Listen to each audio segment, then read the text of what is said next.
The splash hit like a bomb. My German shepherd, who slept through fireworks and thunderstorms, shot awake, ears pricked. Then came the shouting. Not normal shouting, but that ear-splitting shriek reserved for people who've never heard the word no. I looked out the window and there she was. Karen, capital K, and matching leopard print swimsuit, clipboard held like a weapon, flailing her arms like she was summoning the HOA gods. Her adult son had just cannonballed into my private pool. 6:47 a.m. on a Tuesday. I thought maybe I was dreaming, but then Karen yelled, "This pool belongs to the community," and splashed her way into the shallow end, beach ball under one arm. I wasn't dreaming. I was in a nightmare where entitlement was law and Karen was queen. Just 3 months ago, I'd finished my backyard paradise. Custom tile, color-changing LED lights, temperature control, a waterfall, and an underwater bench with jets. Perfect, peaceful. Mine. 3 years of extra shifts, saving every dime, even fighting off a sketchy contractor who vanished halfway through with half the budget. But I finished it. It was mine. Karen lived 2 houses down. Self-declared HOA president, clipboard always in hand, Bluetooth headset, always chirping, an endless supply of iced lattes she sipped like she was judging your lawn's emotional stability. She'd already fined me once for unauthorized backyard lighting and unregistered wind chimes. I'd made it a rule to ignore her. But ignoring Karen is like ignoring a raccoon in your car. It doesn't go away. It just climbs closer. Apparently, sometime last week, Karen unearthed a dusty HOA charter from the 90s. It mentioned shared recreational spaces and community access to designated areas. What designated areas meant was never explained. Karen decided it meant my pool, because, and I quote, "It sits at the center of the neighborhood and isn't currently gated with a barbed fence." Not a legal argument, just crazy. But the real kicker? She looped in the HOA board. 3 retired neighbors who just wanted peace. They didn't say no, didn't say yes, they said, "Let's look into it." In Karen speak, green light. By the time I got outside that morning, 3 more people had entered my yard. One with a yoga mat, one with a beach towel, another with a baby floaty shaped like a duck. Karen beamed at me. "We've decided to reclaim this space for the neighborhood," she said. "You should be proud. You've made it beautiful for everyone." I laughed. I really did. Prank? Weird HOA bonding? Hidden camera show? But then Karen pulled out a printed flyer. Community pool hours 6:1 a.m. to 10:00 p.m. My address in bold. I stopped laughing. "Get out of my yard," I told her. "I have legal rights," she said. "Show me," I challenged. She whipped out that old charter like it was the Constitution. "That's nonsense," I said. "We'll see about that," she replied, and cannonballed in after her son. I wish I was joking. The next few days were a slow slide into madness. My security cameras captured a parade of strangers lounging in my yard like it was a resort. Teenagers throwing chips in the pool. A woman clipping her toenails on my lounge chair. A kid peeing in the shallow end while his dad scrolled. On Facebook, I confronted Karen again. "You should be thankful," she said. "This kind of community love is rare." I was about to show her a different kind of rare. The rare patience of someone who'd already Googled how to build a catapult. I installed a temporary sign. "Private property. Trespassers will be prosecuted." Karen replaced it overnight with "Public pool number 1, sponsored by the HOA." I took it down. She printed 3 more and gave them to other neighbors. That's when I knew this wasn't a misunderstanding. It was war. I tried the board. 2 were Karen's bridge club friends. The 3rd, her cousin. They nodded, smiled. "We'll review the situation." Translation: they were scared of her too. The law? My lawyer said it was tricky. Private property, yes. But if the HOA had any documentation hinting at community rights, and if they'd been using it unchallenged, it could be argued as quasi-public. Months, years, sorting through it, costing more than the pool itself. So I sat in my garage that night, lights off, dog at my side, laptop open, caffeine buzzing. I wasn't just going to win. I was going to make Karen regret every splash, every yoga pose, every duck float, every community flyer she had ever created. I found it, buried in a city ordinance page, a single line under zoning. If a recreational facility is used for business operations, e.g., paid entry, it ceases to fall under community shared designation and is reclassified as private commercial property. That's when the idea hit. If they wanted to swim, they'd have to pay.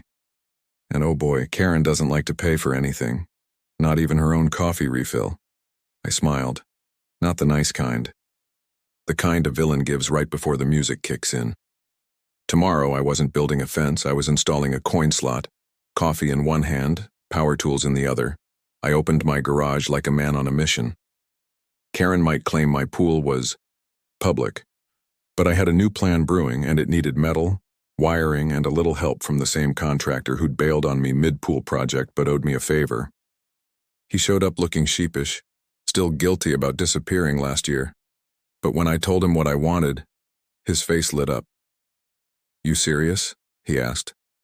"Deadly," I said. He helped me install a turnstile with a functioning coin slot, the kind you'd see at amusement parks or 80s public restrooms. While he welded the frame and wired the mechanism, I made signs. Not petty sarcastic ones, official, laminated, legal-looking signs. Entry fee, 25 cents per person, cash only, no change given, no exceptions. Below that, the killer line. By paying, you acknowledge this is a private recreational facility and waive all HOA rights to access. I didn't just want to make a point. I wanted to shatter the illusion Karen had built, this idea that entitlement equaled ownership. By noon, the turnstile was in place at the side gate, a tall steel frame bolted into concrete. An eyesore, sure, but temporary, just long enough to make a statement. The contractor even hooked it up to a motion detector alarm that would buzz loudly if anyone tried to hop over. "You know," he said, "you're starting to feel like a villain in a cartoon, right?" "Good," I told him. "Karen's been the villain long enough. It's time the plot flipped." When Karen strutted down the sidewalk later that afternoon, iced matcha in one hand, Bluetooth earpiece in the other, she stopped dead at the gate. Her eyes widened at the turnstile, coin slot blinking red like a robot's eye. She tried the handle. Locked. She waved at me. I smiled and waved back from my deck, sipping a soda like it was sweet tea in a showdown. "What is this nonsense?" she yelled. I shrugged. "Private business operation, just like you suggested. Community pool? Nope. This is now Q Splash Enterprises. 25 cents per guest. We're running a tight budget this year." She stared like I'd kicked her HOA binder into a fire. "You can't do this," she squawked. "This is illegal. Unapproved structural modifications are against HOA Code Section 4B. I pointed to the new sign I'd placed right above her head. "Under City Ordinance 12.4.8, this recreational area is now operating under commercial access guidelines. Disputes may be directed to small business licensing." I'd filed the paperwork that morning, paid $40, printed my temporary license online. Karen's mouth moved, but no words came out. She looked like a chicken who'd just laid a square egg. 2 minutes later, she pulled out her phone, calling every board member. I overheard phrases like, "This is a disaster," "He's mocking us," and my favorite, "Does anyone have bolt cutters?" She stormed off, but not before turning to a poor teenager biking by and shouting, "Don't give him any coins, that's how he wins." He did, though, because by 5 p.m. the real show began. One by one, the regulars who'd been treating my pool like a public park started showing up. First, the yoga lady, mat in hand. She stopped, stared at the gate, read the sign. I watched her reach into her fanny pack and pull out a quarter. The turnstile clicked. She slid through, shrugged at me, and went to the shallow end. Then 2 neighborhood kids. Each paid their quarter, cannonballed in, and shouted, "This is way cooler than the community center." By sunset, I'd made $3.25 in quarters, and for the first time in 2 weeks, no one was using my grill, adjusting my deck furniture, or tracking mud through my garden. The most peaceful day since Karen's. Madness began. Of course, peace didn't last. The next morning, I woke to what sounded like an angry duck being run over by a lawnmower. Karen's voice, shrieking into a megaphone at the foot of my driveway. "This is a direct violation of community trust," she screamed. "You are exploiting your neighbors." She'd gathered a small crowd, maybe 5 or 6 people, mostly her bridge club friends who thought this counted as social rebellion. One held a sign, HOA Greed. Another had brought a boombox playing Enya, presumably for a peaceful protest. Vibe. I let them yell, let them chant. But the moment one tried climbing the fence, the motion alarm screamed loud and shrill. The poor woman got so scared she fell backward into a bush. Karen looked like steam was about to shoot from her ears. That afternoon, an envelope arrived, a formal HOA warning letter, unauthorized structural modification, inappropriate business operation, hostile community environment. I laughed, not because it was funny, but because I'd already spoken to the city inspector that morning. Everything I'd done was legal for a temporary business. He even said he wanted to try the pool sometime. Karen was losing, not just the argument, but the illusion of power. She'd always gotten her way because no one challenged her. Because most people just wanted peace. But I wasn't most people. I'd been pushed too far. This wasn't about a pool anymore. It was about principle. If you give someone an inch and they take a mile, eventually you build a toll booth on that mile and charge 25 cents. By the end of the week, Karen's protest dwindled. Most neighbors didn't want drama. They just wanted to swim, and 25 cents wasn't much. A few even thanked me, saying the turnstile made things feel more controlled. One guy offered to paint it with the neighborhood logo. Maybe later, I told him. Karen didn't give up, though. I saw it in her eyes every time she passed, staring at that coin slot like it had personally betrayed her. Something told me, deep down, she wasn't done. Not yet. Karen was planning something, sneaky, messy. But whatever it was, I'd be ready. Because if this was a war, then I was just getting warmed up. If she thought a coin slot was outrageous, she had no idea what was coming next. Karen was quiet for 3 whole days. 3 days of silence, more suspicious than all her protests, flyers, sabotage, and fake pool parties combined. The kind of quiet right before a storm drops straight from the sky. I kept a close eye on the cameras, the gate, the coin slot, which was now earning enough quarters for weekly pizza and half a chlorine refill. I should have known Karen wouldn't let it end with humiliation. Not after being drenched, exposed, and accused by her own party guests. No, Karen didn't know how to lose gracefully. She only knew how to go out swinging. So when there was a knock on the door at 8:00 a.m. on a Monday, and I opened it to a county sheriff, sunglasses on, clipboard in hand, I knew. This was it. Karen's final card. The sheriff introduced himself, polite but firm. Complaint filed. Unauthorized business operations, misuse of residential zoning, potential code violations related to public access barriers. I almost laughed. Instead, I offered him water and invited him to see for himself. We walked through the side gate. It clicked shut behind us with that satisfying thunk. He raised an eyebrow at the coin slot, tapped the gate, nodded. I handed him the printed license, the zoning ordinance, the email confirmations, the security footage of Karen organizing events. He reviewed it all. Carefully. No rush. No jokes. When he finished, he looked at me. "Looks like you're covered. She's just wasting everyone's time at this point." That's when it happened. As if summoned by the mere mention of her name, Karen appeared.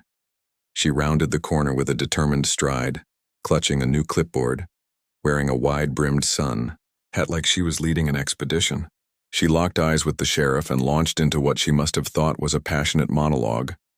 Violating the sanctity of the neighborhood, monetizing nature, corrupting local youth with vending machine greed.